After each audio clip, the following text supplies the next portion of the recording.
তো আজকে লাস্ট বারের মতো আমাদের দেশের প্লেনকে বিদায় জানাচ্ছি, আবার জানি না কবে দেখা হবে। তবে তো ঢাকা এয়ারপোর্ট থেকে সেফলি টেক অফ করার পর প্লেন স্বাভাবিক হলে আমাদেরকে খাবার পরিবেশন করা হয়। আর তখন ছিলাম আমরা জমিন থেকে 25,000 ফিট উপরে। তো দীর্ঘ 4 ঘন্টা পথ চলার পরে ঘুম থেকে উঠে যখন জানালার দিকে তাকালাম, দেখলাম যে আমরা সংযুক্ত আরব আমিরাতের আকাশের উপরে আছি। তো এই হচ্ছে আমাদের শারজা, যেখানে আমাদের গন্তব্য, এখানে আমাদের প্লেন ল্যান্ড করবে। তো শহরের পাশেই দেখতে পাচ্ছেন আমাদের প্লেনের সামনে সমুদ্র আছে। তো এখান থেকে ইউটার্ন করে ওই শহরটাতে ল্যান্ড করবে আবার। তো ভিডিও লম্বা হওয়ার কারণে আমি একটু স্কিপ করে দিই, তো পরবর্তীতে আমি আপনাদের দেখাই। তো এই হচ্ছে শারজা।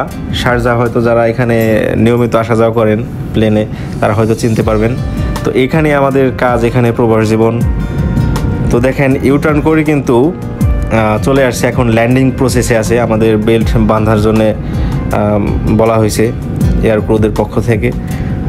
তো উপর থেকে শারজা এত সুন্দর লাগে যে আসলে যারা বাস্তব চোখে দেখতে পারছেন, মানে বাস্তবে দেখতে পারছেন প্লেন থেকে, তারা হয়তো ভালো বুঝতে পারবেন। রাতের কারণে আমার হয়তো ভিডিওটা তেমন ভালো হলো না। আবার একটা জিনিস প্লাস পয়েন্ট কি, লাইটিং, রাতের লাইটিংটা যে এটা কিন্তু দিনের বেলার থেকেও জোশ লাগে। দিনের বেলায় কিন্তু শুধু অন্যরকম একটা পরিবেশ লাগে, জানি মরুভূমি এমন লাগে। তো যাই হোক, ল্যান্ডিং প্রসেসিং চালু আছে এখন। যেহেতু ল্যান্ডিংয়ের সময় ভিডিও করা বা মোবাইল চালানো নিষেধ, তারপরও চুপিচাপি একটা ভিডিও করলাম। তো আমরা আস্তে আস্তে এখন নিচের দিকে চলে যাচ্ছি। আর যখন প্লেন নিচের দিকে চলে যায় তখন কিন্তু শরীরে একটা শিহরণ কাজ করে। তো এটা যারা প্লেনে ভ্রমণ করছেন তারা হয়তো বলতে পারবেন যে এক ঝাঁকিতে মাঝে মাঝে 5,000 ফিট 10,000 ফিট নিচে নেমে যায়। তাই আমাদের প্লেনটা স্মুথলি নিচে নামছে, তারপরেও একটা শরীরের ভিতর ঝাঁকুনি একটা কাজ করে।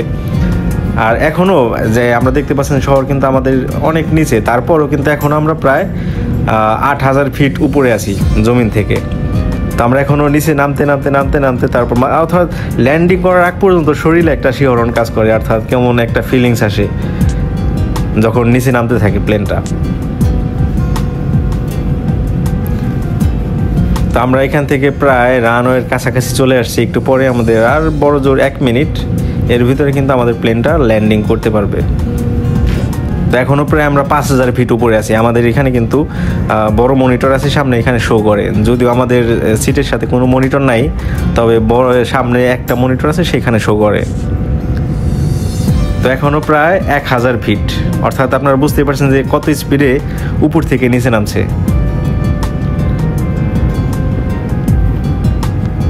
এখনও 1,000 ফিট।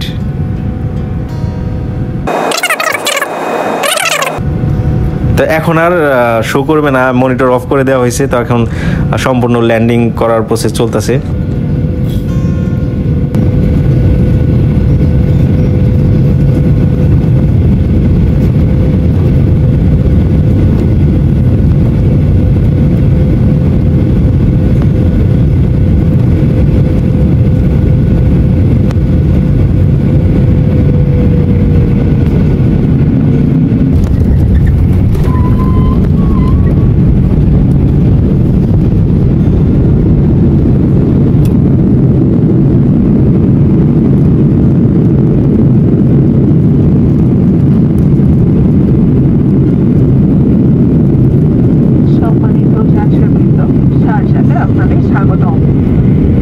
সম্পূর্ণ থামা এবং ইঞ্জিনের শব্দ বন্ধ না হওয়া পর্যন্ত অবশ্যই সিট বেল্ট বাঁধা অবস্থায় সিটে বসে থাকবেন।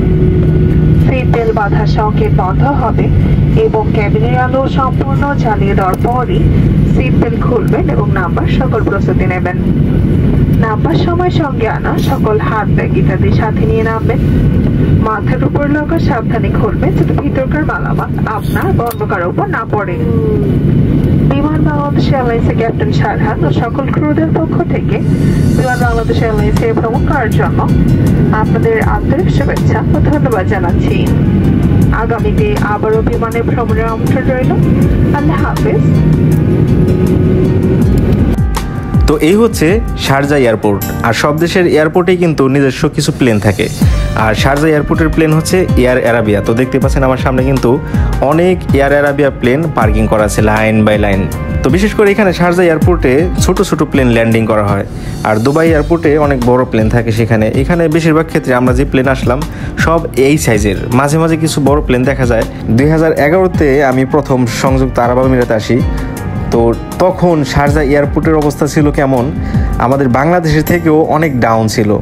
তো এত প্লেন ছিল না তখন, হয়তো দিনে বড় জোর 20-30টা প্লেন টেক অফ ল্যান্ডিং করতো, বাট এখন ঘন্টায় 20 থেকে 30টা প্লেন ওঠানামা করে এখানে। তো অবশ্যই বুঝতে পারছেন কোথায় পৌঁছে গেছে শারজা। তো দেখতেই পাচ্ছেন আমরা এখন বাইরে বের হওয়ার জন্য প্রস্তুতি নিচ্ছি। তো একটা কথা শেয়ার করি, এখানে দেখেন কোনো আওয়াজ নাই, এখানে চুপচাপ সবাই যার যার মতো বের হচ্ছে। তবে আমরা বিদেশ থেকে বাড়ি যাওয়ার সময় যখন প্লেন দেশের মাটিতে ল্যান্ডিং করে, তখন প্লেন উপরে থাকা অবস্থায় আব্বা আমি বাড়িতে আইছি, ভাই আমি আইছি, কাকা মামা আমি আইছি, আর 10 মিনিট লাগবে, 5 মিনিট লাগবে, তোমরা ওইখানে থাকো, একটা আওয়াজ থাকে, পুরো প্লেনের ভিতরে একটা আওয়াজ থাকে। তো সেই জিনিসটা কিন্তু এখন নাই। তো অবশ্যই বুঝতে পারছেন। তো যাই হোক, ভিডিওর শেষ পর্যায়ে চলে আসছি। তো দেখতে পাচ্ছেন আমার সামনে একটা বড় এয়ারপ্লেন আছে। তো দেখতে বড় হলেও এটা কিন্তু ছোট প্লেন। তো আমি আগে বলছি শারজা এয়ারপোর্টে বড় প্লেন থাকে না।